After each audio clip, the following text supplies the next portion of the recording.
Le but de cette série de vidéos, ça va être de présenter le problème d'agrégation interne, l'épreuve 1 en 2018. Bon, je la trouve assez intéressante parce que elle se base sur la réduction et la topologie, bon, qui est un ensemble dense, un ouvert dense en tout cas qui contient un ouvert dense du programme d'algèbre. C'est très souvent qu'on utilise dans le problème la topologie, en particulier justement la densité. Il y a un petit peu de structure, comme d'habitude, de morphisme d'anneaux, un peu d'arithmétique. Bon, gentil, mais quand même des choses qu'il faut savoir faire, des trucs d'école. Et puis, il y a des choses qui reviennent souvent, comme le résultant, le discriminant d'un polynôme. Voilà. Et puis aussi, bon, des choses qui sont liées à la topologie, comme le fait que l'ensemble des zéros d'un polynôme non nul à plusieurs indéterminés, c'est un fermé maigre qui contient pas d'ouvert. Donc voilà des petites choses. L'objectif du problème, c'était de montrer que si A et B sont deux matrices de Mn de C, alors le déterminant de A moins B bar, B A bar, comme ceci, est un réel, d'abord, et positif. Voilà. Alors, on appelle cette propriété la propriété 1, et il y aura la propriété 2, que pour toute matrice C dans le domaine de C, le déterminant de l'identité plus CC bar est positif. Et en fait, l'objectif du problème, c'est donc de démontrer 1, mais en utilisant 2. Donc il va falloir montrer la stratégie du problème, ça va être de montrer d'abord que 1 est équivalent à 2, bon. Ensuite que 2 est vrai. D'abord, si C est scindé à racine simple. D'accord ? Donc ça, ce sera vrai quand C sera scindé à racine simple, en utilisant beaucoup de réductions. Et ensuite, en utilisant le fait que l'ensemble oméga, c'est-à-dire des matrices C qui vérifient qui CC bar est scindé à racine simple, ça, que c'est un ouvert dense, en tout cas que c'est un dense, au moins que c'est un dense, de Mn de C. Et ainsi, le fait que 2 sera vrai pour oméga va impliquer que 2 sera vrai partout, et donc 1 sera vrai. Voilà la petite stratégie de ce problème qui est joli, qui paye pas de mine, mais qui avec des petites pépites qu'on va découvrir petit à petit. Alors, voilà une question du problème sur laquelle c'est intéressant de se focaliser un petit moment. On a bêta, l'application de Mn de C dans Mn de C qui a A associe A bar. Alors qu'est-ce que c'est que A bar Si A c'est la matrice AIJ, les AIJ sont dans C, alors A bar c'est la matrice des AIJ bar évidemment. L'automorphisme, il faut montrer que cette application est un automorphisme de R algèbre involutif. Il y a, en une seule phrase, il y a énormément d'informations. Involutif, R algèbre, automorphisme, ça fait beaucoup de choses. Alors, regardons, un par un, d'accord ? Faut pas se laisser stresser par le côté multitâche de la question. Involutif, ça veut dire que A bar, c'est A. Bon, c'est clair. R algèbre.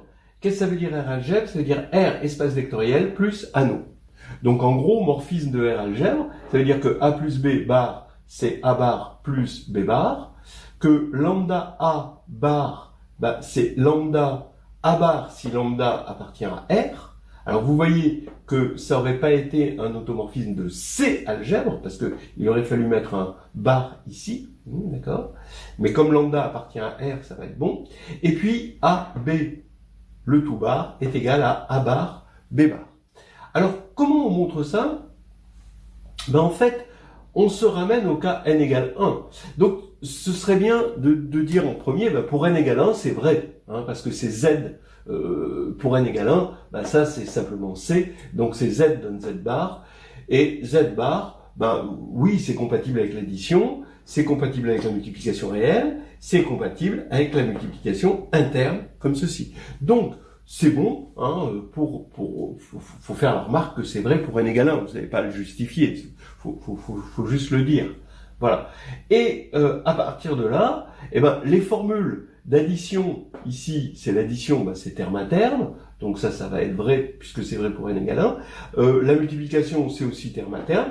Ici, c'est un petit peu plus compliqué, et c'est bien de rappeler qu'est-ce que c'est que la définition, qu'est-ce que c'est que, pas forcément la définition, mais quel est le coefficient de AB, le coefficient IJ de AB, en fonction des coefficients de A et des coefficients de B, pour bien s'assurer cette formule. Bon.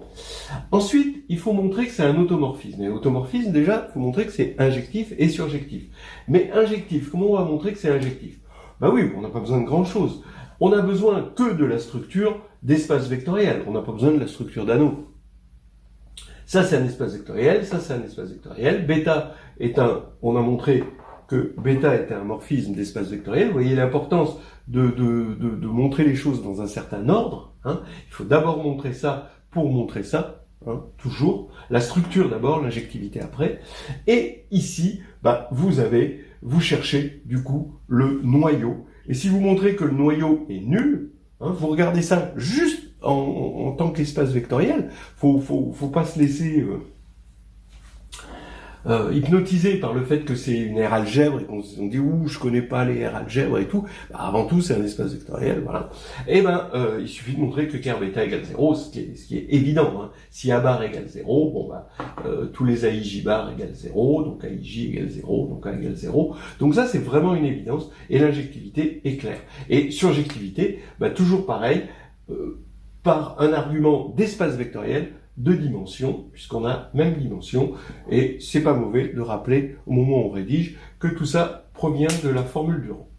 Voilà. Ensuite, on nous demandait de montrer que le déterminant de A, le tout bar, est égal à un déterminant de A bar. C'est le moment de rappeler la formule polynomiale, l'expression polynomiale du déterminant, qu'il faut connaître, hein, cette somme pour sigma dans Sn, groupe symétrique, il y a epsilon de sigma, donc la signature, des produits, mais finalement c'est que des sommes et des produits, ce sont des combinaisons linéaires de produits, et c'est là qu'on va se servir du fait que bar est R algèbre involutif, parce que les epsilon de sigma, ils sont dans R, on a des sommes de produits de AIJ, d'accord, de A sigma de J, indice J égale 1 à N, et donc ça commute avec tout ça, donc voilà, hein, on va avoir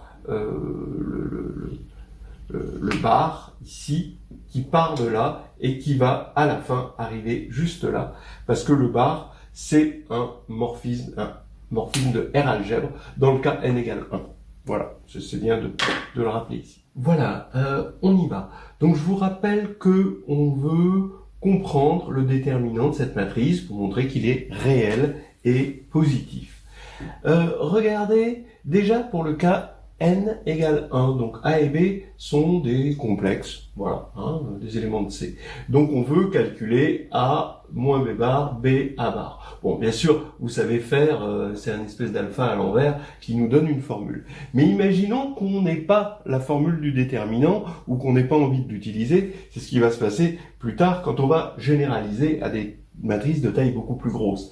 Alors, quelle est la façon simple de calculer le déterminant? Eh ben, toujours Gauss, hein, qui vient à notre secours, pour utiliser le pivot. Mais regardons ce qui se passe pour A différent de 0. Pour A différent de 0, vous voyez que en haut à gauche, on a, à l'emplacement qu'on aime bien, un pivot, c'est-à-dire un élément non nul. On aime mieux que ce soit 1, mais s'il est non nul, c'est bien aussi. Hein, quand on est sur un corps, ça veut dire qu'il est inversible. Et ça veut dire qu'on peut faire une opération, c'est-à-dire qu'on peut prendre la ligne L2 et la remplacer par L2 plus B bar A L1. Pardon. On la remplace par L2 plus B bar sur A L1, puisque A est inversible. D'accord? Donc ça, c'est quelque chose qu'on va faire, et en faisant ça, on sait qu'on ne change pas le déterminant. En fait, regardez. cette façon de changer les lignes comme ceci, ça revient à multiplier à gauche, hein, on rappelle que les lignes c'est toujours à gauche, les colonnes à gauche par une matrice de transvection. Hein, regardez la matrice de transvection, 1 ici en diagonale, 0 ici, et B bar sur A. Comme ça, regardez, quand on va multiplier, ici on va avoir A, ici on va avoir B, et ici on va avoir B bar moins B bar, c'est-à-dire 0. Et là, on va avoir quelque chose qu'on découvre en faisant le calcul. Donc, faut bien se rappeler que la méthode du pivot, cela revient à multiplier ici à gauche par une certaine matrice de transvection et voilà, c'est la méthode du pivot de Gauss. Alors maintenant, à partir de là, oui, on peut calculer le déterminant. Et le déterminant, on va voir que c'est égal à B carré ici, donc B norme de B au carré, plus A à bas, donc plus norme de A au carré. Voilà. Maintenant, vous allez me dire, oui, on a démontré ça, bon, mais on l'a démontré pour petit a différent de 0. Oui, mais c'est une identité algébrique, hein, donc à gauche, ça va être une fonction continue en A, à droite, c'est une fonction continue en A, et C étoile est dense dans C. Donc, bon, quand on a A égale 0, on va pouvoir faire tendre A vers 0, et le membre de gauche va tendre vers l'identité pour A égale 0, le membre de droite va tendre vers l'identité pour A égale 0, et l'identité va rester une identité par continuité pour tout C, c'est-à-dire pour A égale 0 aussi. Voilà donc la stratégie du problème. Hein. Bon, vous allez me dire, je m'en fous, je pouvais le calculer comme ça, directement mon déterminant. Oui, mais ça, je vous le répète, on ne pouvait pas aller loin avec ça. Donc, cette méthode est quand même une bonne méthode pour aller plus loin. Et là, que nous propose le sujet? Il nous dit A est inversible. On va regarder le cas d'abord où A est une matrice inversible, ce qui va correspondre ici au cas petit a différent de 0. Et donc là, on va faire un pivot. Et ça, c'est intéressant. Vous voyez, ça, c'est instructif. C'est là où c'est intéressant de faire des problèmes. On découvre des choses. On dit, tiens, waouh, on a une méthode de pivot par bloc. Vous voyez, un Gauss par bloc. C'est génial. Alors, faisons Gauss par bloc. D'ailleurs, ce Gauss par bloc est intéressant. Il vous permet à des moments de calculer, pensez-y à Gauss par bloc pour calculer certains polynômes caractéristiques par bloc. Hein, c'est quand même intéressant. Ici, regardez, on va prendre notre matrice, là, ici, hein, on va prendre ça comme matrice, et on va faire exactement comme ici. Donc on va mettre un bloc identité, ici un bloc identité, et puis là, il va falloir se débrouiller à avoir 0 là, d'accord, pour avoir ici une matrice non plus triangulaire, mais triangulaire par bloc, et on sait calculer un déterminant de matrice triangulaire par bloc. Alors ici, on va voir quoi? Alors il faut l'équivalent de B bar sur A. Mais le problème, c'est que les matrices, c'est pas commutatif. On va diviser soit à gauche, soit à droite. Il faut choisir, d'accord? Et c'est pas la même chose. Et diviser, c'est multiplier par l'inverse. Donc, qu'est-ce qu'on va avoir? Il faut avoir quelque chose, voilà. Ici, on veut avoir B bar. Et on veut avoir, donc on aura moins B bar ici, donc on veut B bar ici, donc il faut multiplier par A moins 1 ici, mais à droite. D'accord? Vous voyez, on avait le choix entre à gauche et à droite, et c'est à droite qui marche. D'accord? Voilà, donc c'est ça. Et ce qui va faire qu'on va avoir ici A, B, ça bouge pas. Hein. On a fait juste une opération, pas sur les lignes, mais sur des lignes en bloc. C'est marrant. Hein. Et maintenant,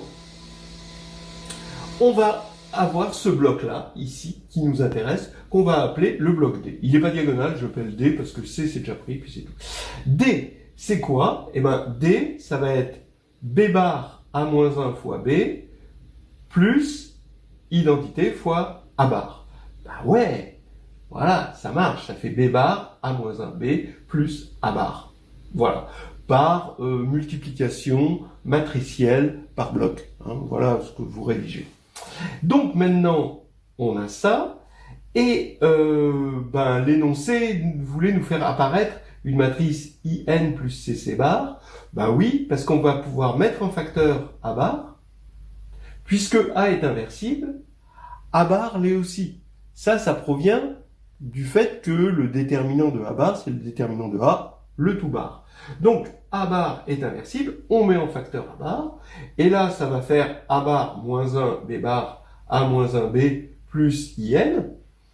Et maintenant, on voit bien que c'est A bar et IN plus CC bar, avec C égale A moins 1 B.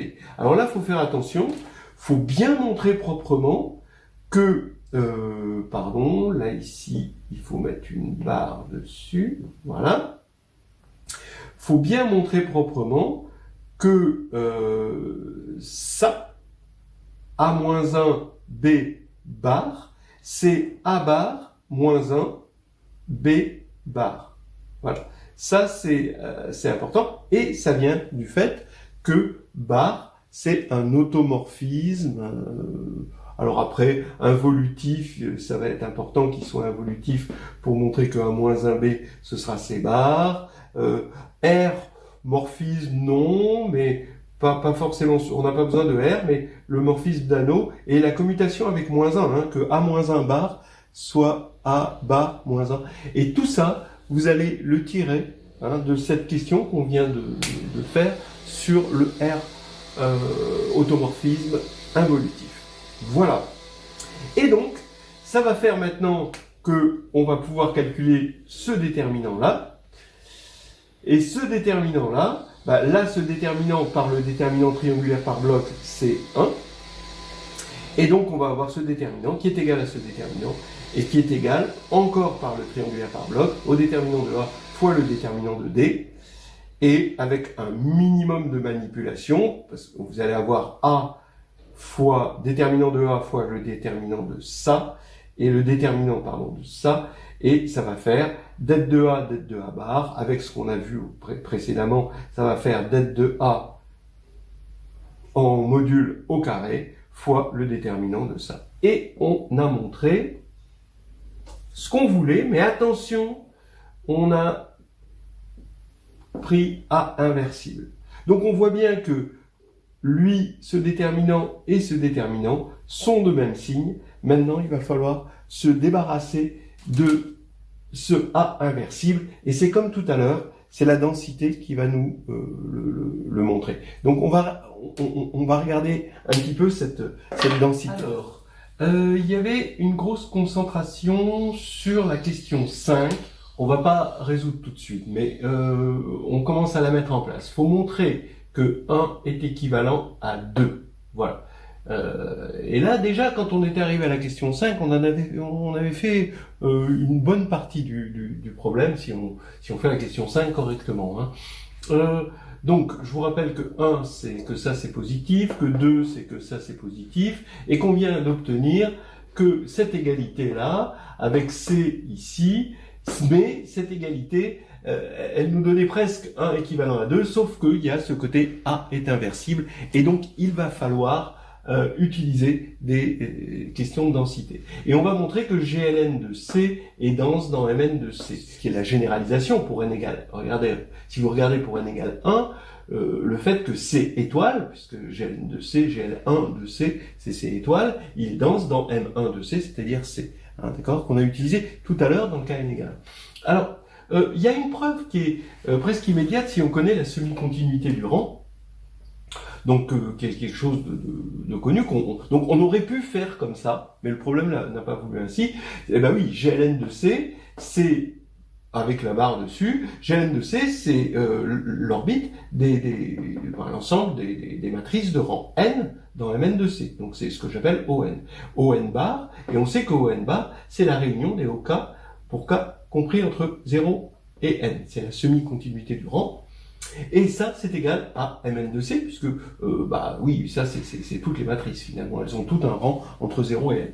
Donc, voilà, vous avez la densité directement si vous connaissez la semi-continuité du rang et plus précisément cette propriété-là. Maintenant, le problème, on a voulu autrement, et regardez, donc on va utiliser la réduction. Donc, soit M dans Mn de C, on cherche une suite, d'accord? Parce que ces histoires de densité, on le fait souvent avec des suites. On cherche une suite qui tend vers M. Et une suite à valeur dans GLN de C, d'accord? Et qui tend vers M.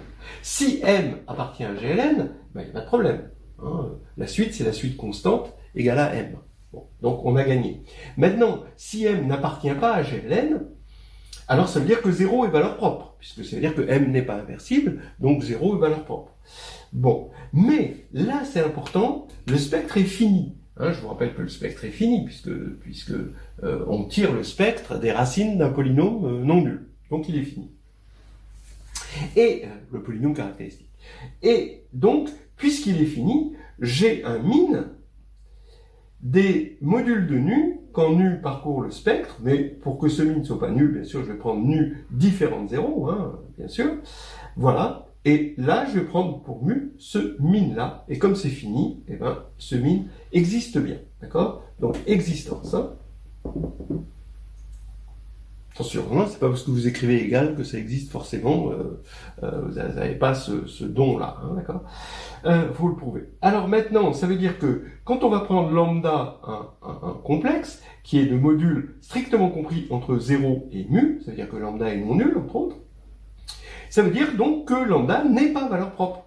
D'accord? Forcément, d'après la définition. Et comme il n'est pas valeur propre, ça veut dire que m moins lambda in est inversible. Donc, est dans GLN. Donc maintenant, on va prendre pour AK, la suite qu'on cherchait, m moins lambda mu sur k in. D'accord? Voilà. Mu sur k in. Et effectivement, ça va bien appartenir à GLN, parce que ça, c'est strictement plus petit que mu, k étant supérieur à strict à partir de 1, plus grand que 1. Et ici, attention, montrer proprement que AK tend vers M, d'accord? Donc on a AK dans GLN, maintenant il faut montrer proprement que AK tend vers M. Vous savez que les normes sont toutes équivalentes, donc vous prenez la norme que vous voulez dans l'espace des matrices, et la meilleure norme pour ce genre de truc, c'est la bête norme infinie, donc le max des modules des coordonnées, et là, on voit bien quand on va faire AK moins M, qu'on va obtenir ici, au signe près, mu sur k in, donc tous les coefficients vont être inférieurs à mu sur k, et k, quand il tend vers l'infini, ça va tendre vers 0. Donc, dites que vous pouvez choisir une norme, les normes sont équivalentes, et ensuite vous choisissez cette norme. Voilà. Donc déjà, là, on a montré que GLN de C est dense dans Mn de C. On continue. Alors, on va montrer que 2 implique 1. Donc, on sait, d'après cette formule, d'accord, que 2, et si 2 est vrai, alors 1 va être vrai, mais pour A inversible, d'accord? Parce que là, on voit bien que ça va être positif, ça va être positif, et donc ça va être positif. Bien. Donc, quel que soit dans GLN de C, ce déterminant-là, il est positif. Maintenant, le problème, ce qu'on veut montrer, c'est que A, si A n'appartient pas à GLN de C. Mais là, à ce moment-là, vous avez une suite AK qui tend vers A, avec AK dans GLN de C. D'accord? Donc AK, lui, est dans GLN. D'accord? Voilà. Et maintenant, on sait, d'après ce qui précède, que ce déterminant est positif. Donc maintenant, ce que je peux dire, c'est que cette limite, je vais faire tendre K vers l'infini, et cette limite, si la limite existe, est positive. D'accord? Pourquoi?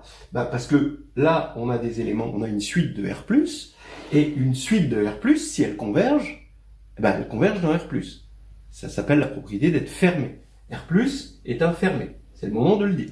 D'accord? Voilà. Si on avait, par exemple, strictement, là, alors, là, on aurait encore ou égal.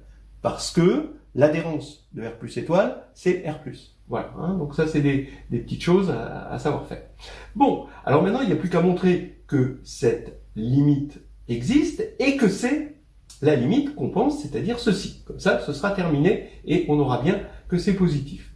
Et regardez, limite de k tend vers plus l'infini de ce déterminant, là, d'accord? Et la limite va commuter avec le déterminant, puis cette limite, vous allez la passer là, ici, voilà, ça c'est ce que vous avez envie de faire. Maintenant, pour obtenir le résultat que vous vouliez.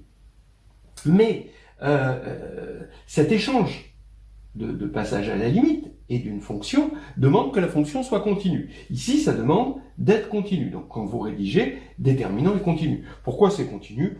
C'est un polynôme, d'accord, dans les variables de la matrice. Donc un polynôme en les variables de la matrice est toujours continu. Ensuite, ici, m, maintenant, pour faire commuter ici, il faut montrer que l'application qui a m, d'accord, là où existe ma suite, donne m moins b bar, b, m bar, cette application est continue. Alors toujours pareil, là on est dans un espace vectoriel, il a une certaine topologie, là on est dans un autre espace vectoriel, de matrice, et il a aussi une topologie, c'est toute la topologie normique. Voilà. Donc à connaître toute cette topologie, j'ai fait des vidéos là-dessus. Maintenant, cette application, est-ce qu'elle est continue? Alors là, ce serait un peu maladroit de dire c'est polynomial parce que z donne z bar n'est pas un polynôme en z. En revanche, si on écrit ça comme espace réel, d'accord, c'est-à-dire donc x, y, alors ça devient polynomial, d'accord? Donc c'est des polynômes de l'espace réel des matrices, c'est-à-dire c'est toujours le même espace, mais vu comme R espace vectoriel, c'est-à-dire où les coordonnées sont prises sur R. Et là, vous pouvez argumenter que c'est polynomial, donc continue. Donc c'est bon, et c'est terminé. On a prouvé 2 entraîne 1. Alors maintenant, on veut montrer que 1 implique 2. Alors on suppose que 1 est vrai, et on veut fixer C dans Mn de C. Mais maintenant, C dans Mn de C, on va l'écrire B bar. Je vais appeler B le conjugué de C, de sorte à ce que C, on peut l'écrire IN-1, bon, de toute façon c'est l'identité, bar, c'est encore l'identité, fois B bar. Voilà. Bon. Donc ce B, il existe parce que toujours bar est involutif, vous voyez, on l'a montré au début. Alors on a IN bar, la B moins B bar, donc c'est ça. Comme IN est inversible, je peux écrire cette formule, et j'ai det de IN carré, det de IN plus C bar, puisque ça demandait ceci, qui est vérifié, d'accord? Donc, puisque 1 est vrai, ça, c'est positif, ça, ce déterminant, c'est égal à 1, donc le déterminant ici est positif, c'est terminé. On n'a même pas besoin, vous voyez, de problème de densité. Ici, il n'y a aucun souci. Alors, voilà. Ensuite, l'énoncé nous amenait à prouver que qui AB est égal à qui BA. Donc le polynôme caractéristique de la matrice AB est égal au polynôme caractéristique de la matrice BA. Pour tout A et B dans Mn de C. Bon, c'est un truc classique. Ça utilise, c'est vraiment une magnifique utilisation de la densité, encore une fois, de GLN, que l'on fait dans le chapitre 2. C'est même la première application de la densité qu'on donne, je crois, dans le chapitre 2 de Nouvelle Histoire hédoniste de groupe et de géométrie. Regardez comment on monte. D'abord, on le monte pour A est inversible. Oui, parce que A, B et BA, d'ailleurs, c'était une indication de l'énoncé, il faut montrer qu'elles sont semblables. Ça veut dire qu'il faut mettre ici BA et AB, et il faut mettre une matrice P et P-1 ici. Bah oui, mais BA, AB, bah ici on est obligé de mettre A-1 et ici on met A et on voit bien qu'on a une égalité et que c'est la même matrice qu'on a inversée ici qui est ici. Bon, alors donc c'est semblable et les polynômes caractéristiques de deux matrices semblables, on sait, on peut l'affirmer que c'est...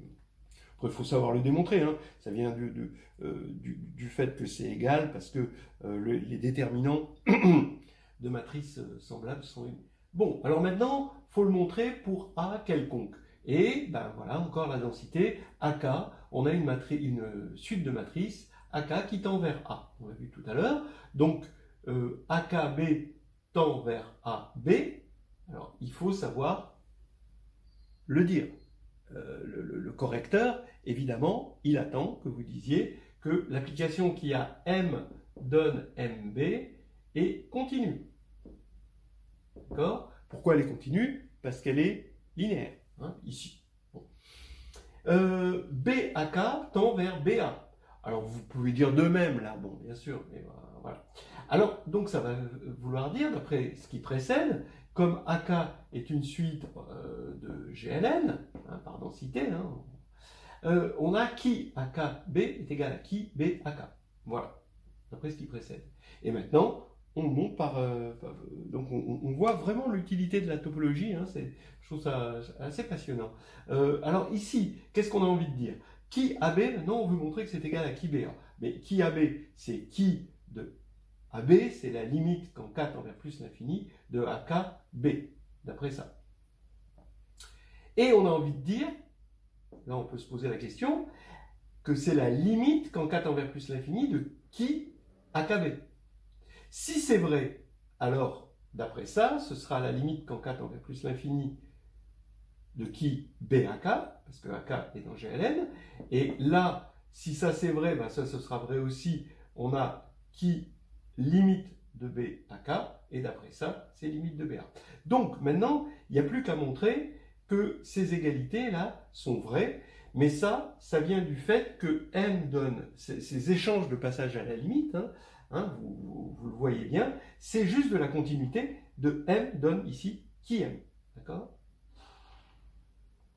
Mais continue, là il faut vraiment bien préciser de quoi, dans quoi, avec quelle topologie, etc. Alors, M, il est dans Mn de C, muni de sa topologie normique. D'accord? Qui M?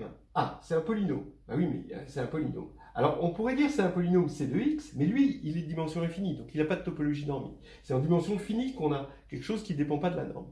Donc ici, on a Cx indice n, donc les polynôme de degré inférieur ou égal à n. Et là, on regarde les coefficients dans la base canonique et on voit que les coefficients ici sont polynomiaux en les coefficients de m. D'accord? Par exemple, le terme de degré 0, c'est au signe près le déterminant, etc. etc. Pourquoi? Parce que qui m vient d'un développement d'un déterminant. Donc, il n'y a que des polynômes. Et donc, c'est polynomial. Donc, c'est continu. Et là, tout ça, c'est vrai.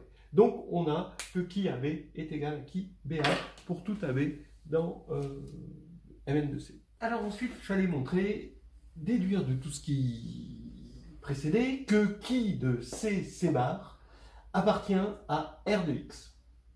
Ça, c'était une étape pour montrer 2, puisque là, on veut montrer la propriété 2. Alors, ça appartient à R de X? Bah oui. A priori, ça appartient à C de X. Ah ouais, d'accord. Mais on veut mieux, on veut que ça appartienne à R de X. Alors, on veut montrer que qui C bar est un polynôme réel. Mais là, on va se servir du fait que c'est une fonction polynomiale réelle. Alors ça, attention, c'est encore un saut non négligeable dans le raisonnement. On peut assimiler polynôme et fonction polynôme quand on est sur un corps infini. Bon, il est clair que R est infini, C est infini. Bon, donc dire que qui C bar est un polynôme réel revient à dire que on a une fonction polynôme réelle parce qu'il y a un unique polynôme associé à une fonction. D'accord? Polynomial. Et ça veut dire qu'il faut montrer que lambda appartient, si lambda appartient à R, alors qui CC bar de lambda appartient à R. C'est ça la question qu'on se pose. Qui CC bar de lambda? On va dire que, bon, signe près, il y a des conventions différentes, mais c'est le déterminant de lambda identité moins CC bar. C'est ma définition préférée. Voilà donc quelque chose d'important, hein, ce saut entre polynôme et fonction polynomiale. Maintenant, il y a une deuxième chose importante. C'est que un critère réel, donc il faut montrer que ça, ce n'est... Bon, on sait que c'est dans C, mais il faut préciser. On a un élément complexe et il faut montrer qu'il est réel. Et quand on a un élément complexe, le meilleur moyen de montrer qu'il est réel, c'est de montrer qu'il est barre invariant. Ça, c'est fondamental d'avoir toujours ça dans l'esprit. Hein. Réel, barre invariant. Voilà. Quand on sait que c'est complexe. Bon, alors on y va. On va faire det de lambda in moins cc bar, le tout bar, et on va montrer que c'est égal à det de lambda in moins cc bar, et ce sera terminé. Donc, on a vu que le déterminant commutait avec bar, on le fait. Bar, on a vu que c'était un morphisme involutif d'algèbre, de R algèbre. Et bien, on va s'en servir, puisque lambda est dans R, là, on se sert bien du fait, et ça, c'est le moment de le dire, hein. Ça, c'est le moment de rappeler la question où on rédige. Hein. C'est un morphisme de R algèbre, pour ce lambda qui appartient à R. C'est ce qui nous permet de mettre le bar, de distribuer le bar comme ceci. D'accord? Et de commuter avec l'addition. Et maintenant, ici, on a bar, in bar, c'est in, et maintenant, involutif, attention, ça va faire d'algèbre, donc il va commuter avec le produit, donc on va avoir C bar, bar, mais involutif, donc C bar C. Vous voyez, là, toujours cette question là qui nous taraude constamment. Et là, ici, on reconnaît qui de C bar C de lambda. Mais qui C bar C de lambda, on vient de montrer que c'est qui C bar de lambda. Et donc, c'est bien le polynôme caractéristique, ce qu'on voulait. Voilà, là maintenant, on est dans l'hypothèse que C bar est à valeur propre simple. C'est-à-dire que C appartient à cet ensemble oméga qu'on avait défini au tout début, dont on va voir qu'il est dense, bon, tout ça. Mais pour l'instant, C bar est à valeur propre simple. Donc, entre autres, C bar est diagonalisable, hein, ça, on le sait. On sait même mieux. Et ça, c'est une question de montrer que les multiplicités géométriques hein, sont toutes égales à 1, en quelque sorte. Bon, c'était quelque chose d'isomorphe à cette question. Effectivement, hein, on sait que la multiplicité géométrique de lambda, c'est-à-dire la dimension d'un sous-espace propre associé à une valeur propre lambda, bah forcément c'est supérieur à 1, sinon lambda ça ne serait pas une valeur propre, mais c'est inférieur à ma de lambda. Et étant donné que c'est simple, quand on dit simple, c'est la multiplicité algébrique, donc ici c'est 1. Donc il est coincé entre 1 et 1, donc ça veut dire que les sous-espaces propres, ce sont des droites propres. Donc maintenant, pour CC bar, hein, maintenant, si lambda est dans le spectre de CC bar, mais dans R, à la fois dans le spectre de CC bar, mais dans R. Et on va montrer qu'alors, lambda est positif, d'accord, ou nul. Pour ça, l'énoncé nous demande de prendre un vecteur propre pour la valeur propre lambda, donc C bar V égale lambda V, entre parenthèses, bien penser que ce vecteur propre, il est unique à un scalaire non nul près, d'accord? Et on nous demande de calculer C bar C de V bar. Bon, alors C bar C de V bar, on n'a qu'à mettre une barre ici, et la barre, ben, on la répartit, maintenant on commence à savoir les choses. Ici on a barre, ici on n'a pas plus de barre parce que c'est involutif, et ici on a barre. Lambda, comme il est réel, eh ben, le bar disparaît, il fait fondre le bar, et V, il a une barre. Donc on a cette formule facilement. Maintenant, on nous suggère de multiplier à gauche par C, donc ici on va calculer ça, et on a que C bar C V bar égale lambda C V bar, j'ai commuté lambda. Mais maintenant, je fais un petit parenthésage pour montrer que C V bar, il appartient à l'espace propre pour la valeur propre lambda. Voilà. Mais ça, on sait que c'est CV. Donc, on a ça d'après ce qu'on vient de voir ici. Donc ça veut dire que CV bar, il est égal à mu V pour un mu dans C. Voilà. Maintenant, l'énoncé nous demande de calculer C, mu bar, V bar de deux façons différentes. Qu'est-ce que ça veut dire? De deux façons différentes. La première façon, elle nous saute aux yeux, c'est de prendre mu bar et de le sortir, puisque c'est linéaire. Donc ici, vous avez mu bar, C, V bar. Voilà. Mais CV bar, d'après cette formule-là, CV bar, c'est mu V. Alors, mu bar, c'est V bar, du coup, c'est mu bar fois mu V, on fait un petit parenthésage, et mu bar mu, eh ben, c'est le module de mu au carré, et toujours fois V. Voilà. Donc ça, c'est la première façon. La seconde façon, évidemment, on regarde C mu bar V bar, mu V, c'est CV bar, donc maintenant on met un bar dessus, pour voir que on a que ici, c'est CV bar, le tout bar. D'accord? Donc, maintenant, je distribue le bar, ça va faire C bar, V bar bar, donc C bar V, et ici, c'est CC bar V, mais CC bar V, c'est lambda V ici. Donc on a finalement une égalité, les deux façons différentes, ça y est, c'est terminé.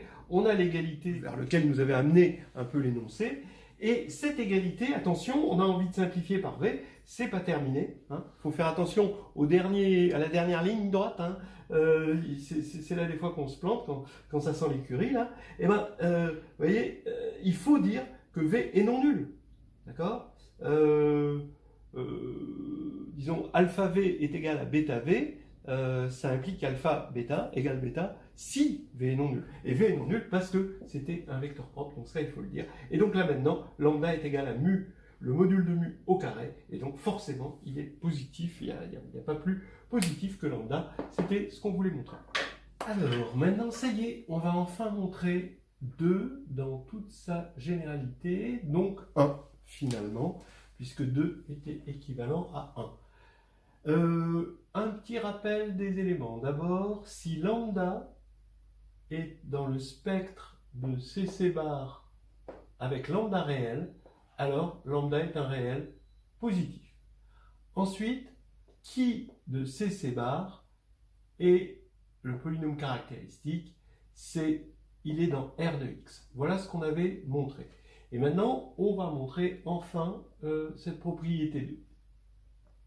Alors, calculons dette de IN plus CC bar. Et là, on a beau tourner autour du pot, je ne vois pas trop comment faire, sinon mettre dette de moins IN moins CC bar pour faire apparaître ce qu'on connaît, c'est-à-dire le polynôme caractéristique de CC bar. Mais ici, il faut mettre moins 1 puissance n là. Alors, j'ai moins 1 puissance n, et là, maintenant, ça y est. C'est qui de CC bar appliqué en moins 1. D'accord?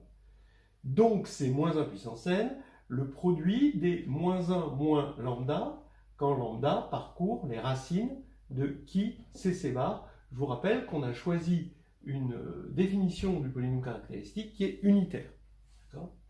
Donc, on a ça.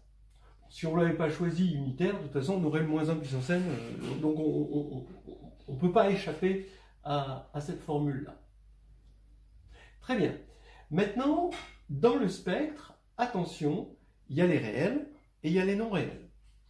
Les réels, on sait qu'ils sont tous positifs. Donc, moins 1 moins lambda est strictement négatif.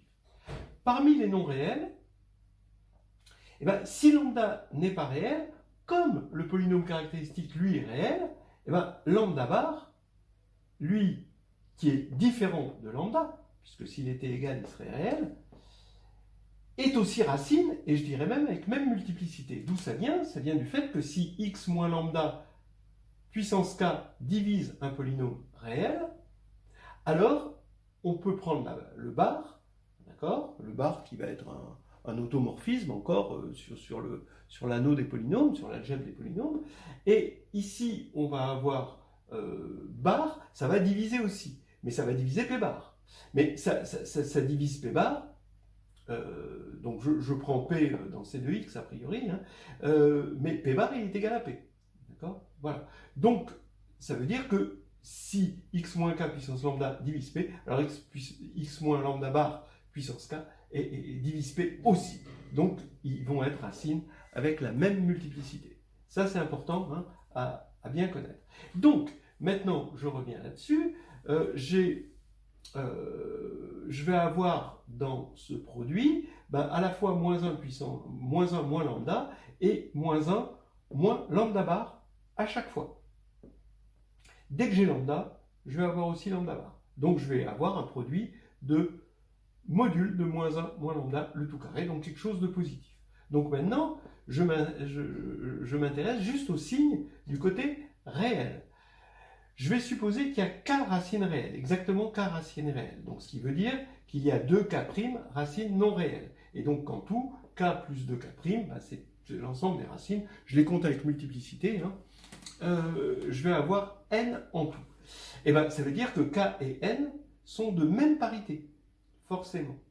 Et maintenant, le signe, puisque le signe du côté non réel, c'était positif, donc je le vire, et il suffit de regarder le signe de moins 1 puissance n fois le produit de moins 1 moins lambda pour lambda dans le spectre réel. D'accord?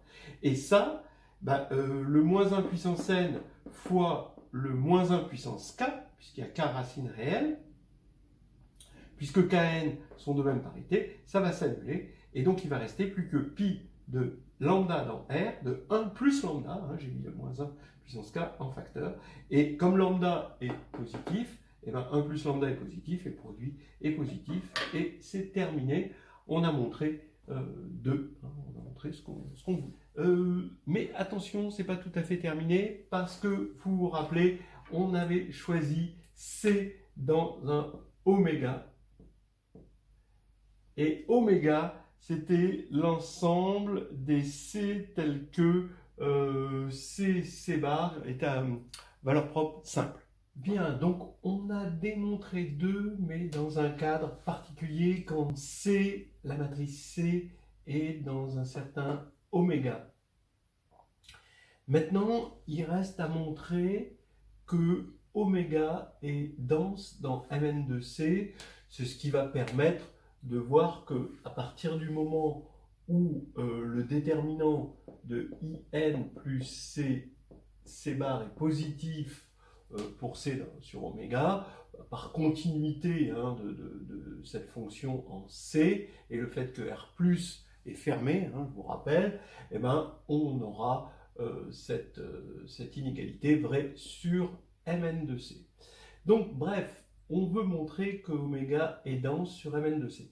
Et ça, c'est des choses assez typiques. C'est vraiment comme un enchaînement classique, comme il peut y avoir en gymnastique ou au billard quand on fait des bandes et tout. Ce sont des classiques, ou en harmonie. C'est un enchaînement qui dure au moins 2-3 parties sur le problème. Et pourtant, c'est complètement classique. Donc ça vaut le coup quand même de le regarder. D'abord, première partie de l'enchaînement, le fait que C appartienne à oméga, ça veut dire quelque chose. Regardez, C, on lui applique qui de C, C bar, et on va lui appliquer le résultant, d'accord? Donc si ça c'est un polynôme P, on applique le résultant de P, P', c'est-à-dire ce qu'on appelle aussi le discriminant du polynôme P. Bon, alors ça c'est quelque chose déjà d'important, et le fait d'appartenir à oméga, ça va vouloir dire que C est envoyé sur quelque chose de non nul ici. Voilà. Donc oméga, ça va être, si on appelle F cette application, ça va être F-1 de C étoile. Alors, pour l'instant, ça en fait pas encore un dense, mais c'est le fait que cette application est polynomiale, donc elle va de Mn de C dans C, le fait qu'elle soit polynomiale et que ce soit un polynôme non nul qui va en faire un dense. Et ça, c'est dans l'enchaînement, c'est la deuxième partie de l'enchaînement. Alors donc ça, c'est la partie 3, et où on va introduire le résultant. Alors je vais un peu vite parce que le résultant, on l'a déjà vu dans une vidéo, même dans 2 vidéos, mais dans une série de vidéos. Regardez, le résultant pour deux polynômes P et Q, c'est le déterminant, alors P est de degré M et Q de degré N. On regarde cette application linéaire qui a UV associe PU plus QV, je vais l'appeler phi, de R de X n-1, donc de degré inférieur ou égal à n-1, dans R de X de degré inférieur ou égal à m-1, qui va dans R de X de degré inférieur ou égal à n plus m-1. Donc globalement, ça c'est de dimension n plus m comme espace, et ça aussi de dimension n plus m, donc ça c'est important. Et en fait, on va regarder le déterminant. On fixe une base ici, assez canonique, et là la base canonique, et on regarde le déterminant dans ces bases, puisque c'est carré, d'une matrice carrée qu'on obtient. Et donc, bon, je fais un résumé rapide, hein. Si P et Q sont premiers entre eux, vous regardez le noyau de ça, PU plus QV égale 0, donc c'est le noyau. Hein, c'est évidemment linéaire, hein, attention. Ça implique que PU égale moins QV. Maintenant, P divise le membre de gauche, donc il divise le membre de droite, mais il est premier avec Q, donc il divise V. Mais pour une question de degré, P est de degré M et V est de degré inférieur à M-1, ça force V à être égal à 0, et donc U égale à 0.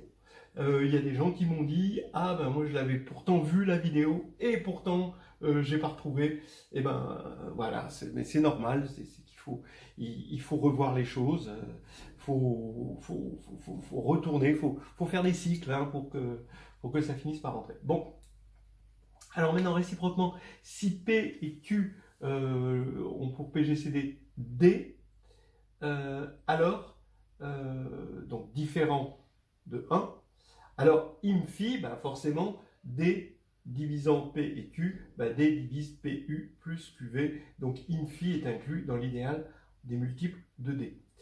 Donc, maintenant, bilan des courses. Si on a ça, alors phi est injective.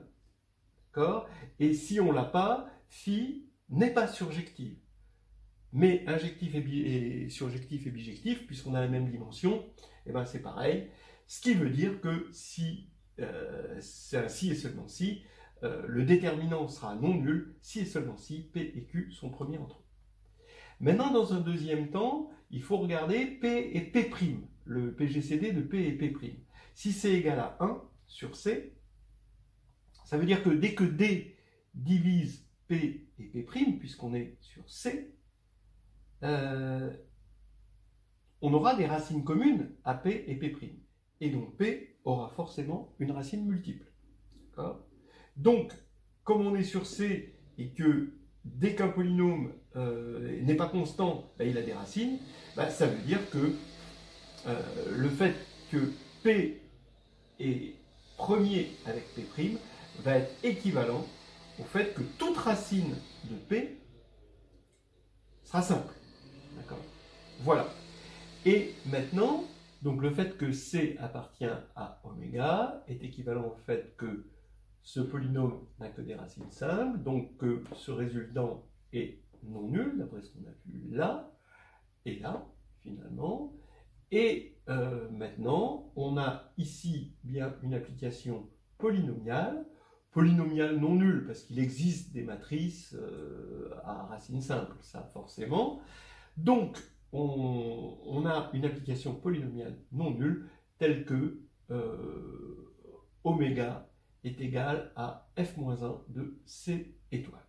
Maintenant, il faut montrer la densité, donc il faut montrer la deuxième partie dans l'enchaînement, c'est que quand on a un polynôme non nul à plusieurs variables, parce que là il y a n de variables, à plusieurs variables, sur C, alors l'ensemble des zéros est le complémentaire d'un ensemble. Alors voilà ce que l'on va montrer.